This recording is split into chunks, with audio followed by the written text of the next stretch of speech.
एक ऐसी जगह यहाँ ओम हरि अल्लाह वाहिगुरु राम की चर्चा होती हो, यहाँ पे इंसान आगे बैठे तो उसे अपने मालिक परमपिता परमात्मा की याद आए।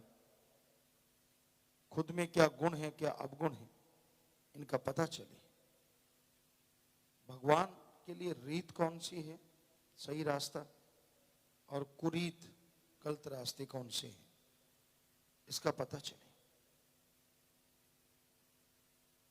सत भगवान और उसकी चर्चा, रीत कुरीत का यहां पता चले। वो संग, तो सत्संग में मालिक के बारे में, प्रभु अल्लाह वाहिगुरु गॉड खुदा रब के बारे में पता चलता है कि उसके अरबों नाम है पर वो एक है। पानी का नाम बदल देने से पानी का स्वाद या रंग नहीं बदलता। पानी ही क्यों, कोई भी चीज देख लीजिए आप, समाज में बहुत सारी भाषाएं हैं, किसी भी वस्तु का नाम अलग भाषा में अलग हो जाने से उस वस्तु के गुणों में कोई परिवर्तन नहीं आता। तो सोचने वाली बात है, भगवान का नाम बदल जाने से भगवान में अंतर कैसे आ जाएगा? वो भी तो एक ही है, एक ही था, एक ही रहेगा। उसको पाने के लिए आत्मविश्वास जगाना है। जैसे जैसे आत्मबल बढ़ता जाएगा भगवान मिलेगा। और ये आत्मबल रुपए पैसे से नहीं, कपड़े लत्ते से नहीं, किसी भी और तरीके से नहीं, आत्मिक चिंतन से ही आत्मबल बढ़ा करता है।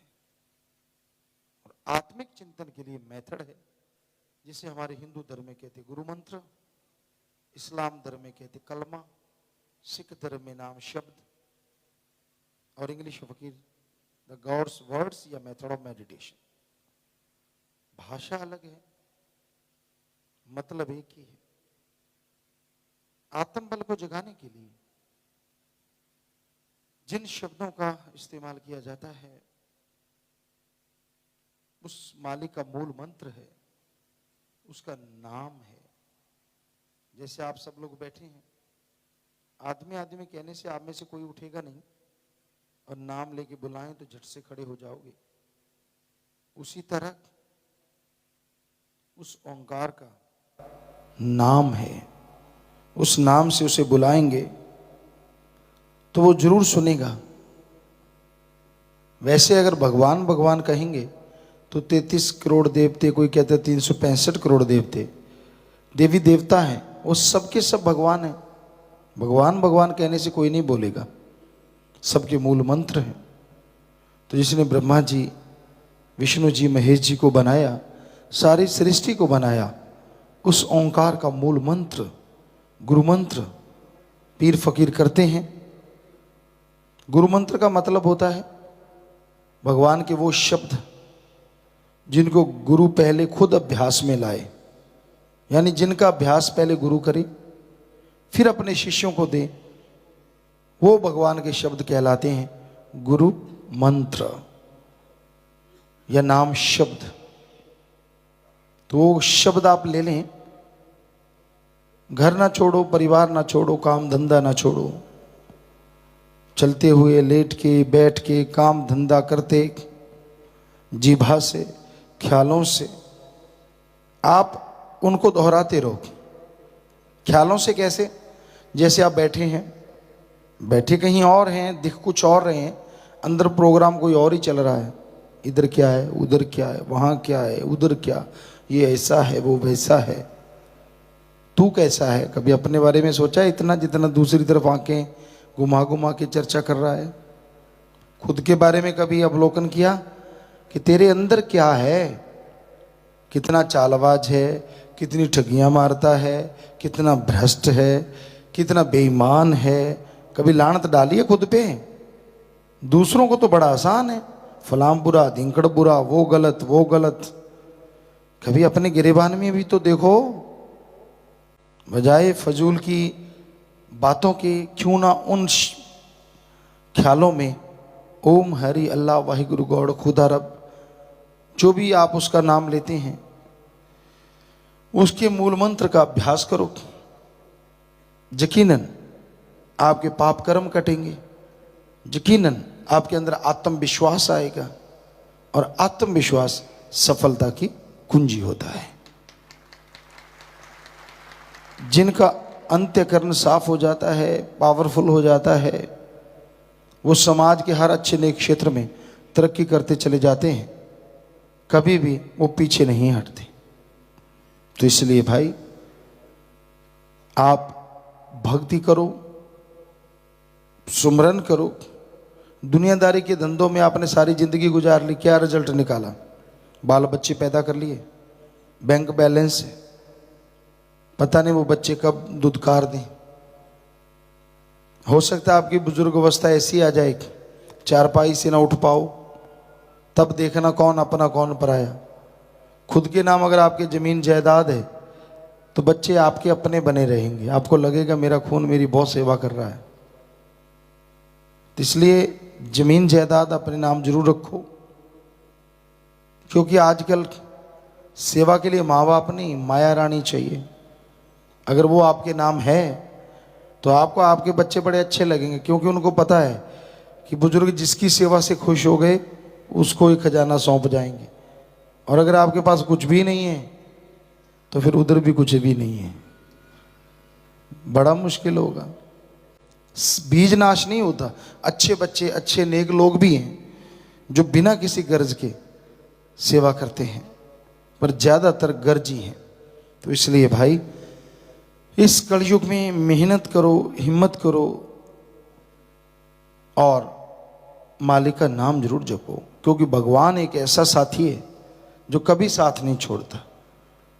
अपने पराये सब पराये हो जाते हैं, लेकिन ईश्वर ना तो इस दुनिया में और ना ही अगले जहान में कभी पराया होता है।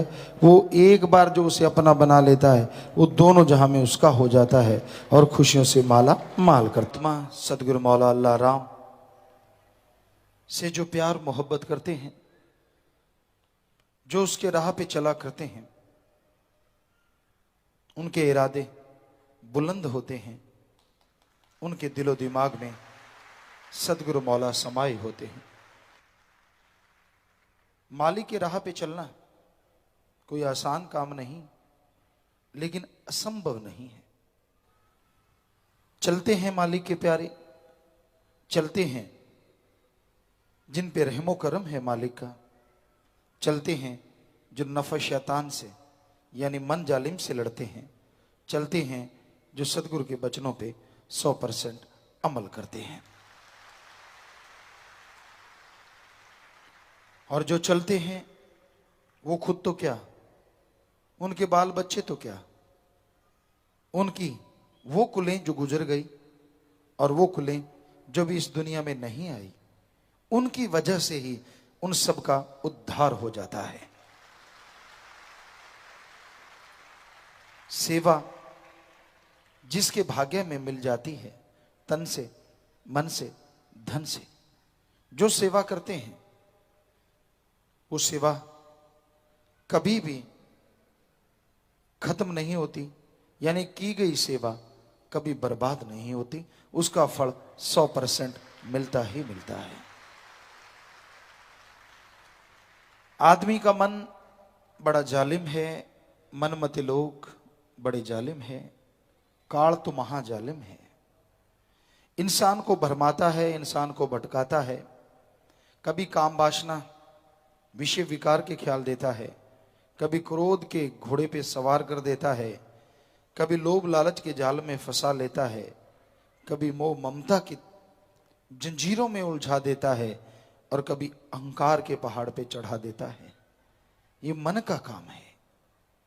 मन से लड़ना कलयुग में भक्ति है। कैसे लड़ा जाए मन से? मन जो कहता है वो रुकेगा नहीं। उसको रोकने के तरीके हैं। एक तो सेवा करो, दूसरा घंटा सुबह शाम सुमरन करो, मालिक से मालिक को मांगते रहो। कभी विचार आ भी जाए टेंशन ना लो, उन विचारों पे अमल ना करो। बस आपको कुछ नहीं कर सकता काल, मन आपको कुछ नहीं कर सकता। जब आप मन के लोभ लालच में आके बुरे कर्म करने लग जाते हैं, मन के लोभ लालच में आके बुरी तरह फंस जाते हैं, तो आप गिर जाते हैं भक्ति से, गिर जाते हैं मालिक के प्यार से। मन के कहे चलो मत कोई, मन के कहे अनुसार कभी ना चलो। पीर फकीर कहते हैं उनको सुनो, अमल करो, यकीनन आपका बेड़ा पार होगा और मालिक की दया में रहमत आप पे मूसलाधार बरसेगी। तो अंदर की बुराइयां दूर करनी है, अंदर के बुरे विचारों को रोकना है। बस सुमन कीजिए, सेवा कीजिए, सबका भला मांगिए। छोटी छोटी बातों के लिए उलझो मत। आदमी अपने पांव पे कुल्हाड़ा मारता है जब जरा जरा सी बात के लिए झगड़े शुरू कर देता है, टोंट कसता है, एक दूसरे को बुरा कहता है। वो खुद बुरा होता है, उसकी भक्ति कट जाती है, मालिक की निगाहों से दूर हो जाता है। जो जितने चतुर चालाक बन के बुरे कर्म करते हैं, यानी किसी को पता नहीं चलने देना, किसी को महसूस नहीं होने देना, उनके परिवारों में उनके अंदर ऐसी कमियां आती हैं जिसकी वजह से वो बर्बाद हो जाते हैं। इसलिए उस मालिक को खिलौना ना समझो, वो सब जानता है आप कब क्या, कहां क्या सोच रहे हैं, क्या करने वाले हैं, उसको पहले से मालूम है। कई कहते जब भगवान को मालूम होता है वो रोकता क्यों नहीं? रोकता है।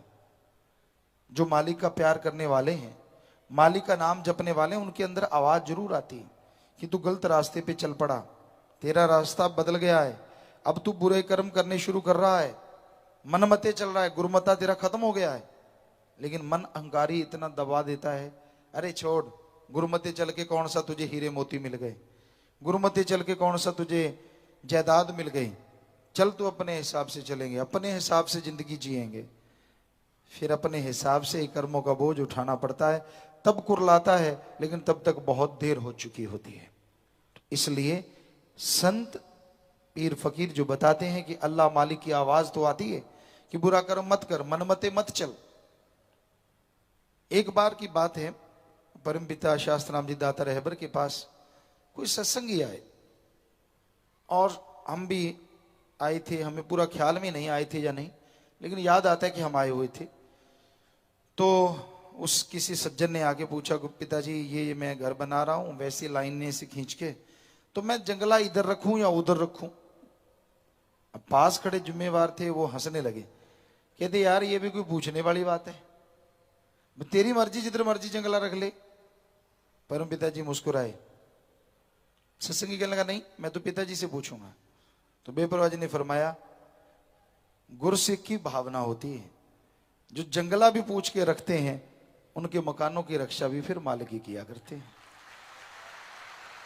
सो ये तो एक उदाहरण है। कहने का मतलब जो गुरुमुखता की राह पे चल पड़े तो फिर दुनिया के तानों से या दुनिया की बातों से उलझना क्या, किसी से लड़ना क्या। आप अपने रास्ते पे चलते जाइए, अपने आप रक्षा संभाल सतगुरु मौला करेंगे। ਧੰਨ ਸਤਿਗੁਰੂ ਤੇਰਾ ਹੀ ਆਸਰਾ। ਗੁਰੂ ਜੀ ਦੀ ਪਿਆਰੀ ਸੰਗਤ ਨੂੰ ਨਿਵੇਦਨ ਕੀਤਾ ਜਾਂਦਾ ਹੈ ਕਿ ਹਰ ਰੋਜ਼ ਸਤਸੰਗ ਸੁਣਨ ਦੇ ਲਈ ਸਾਡੇ ਚੈਨਲ ਡੇਰਾ ਸੱਚਾ ਸੌਦਾ ਨੂੰ ਸਬਸਕ੍ਰਾਈਬ ਕਰ ਲੈਣਾ ਜੀ।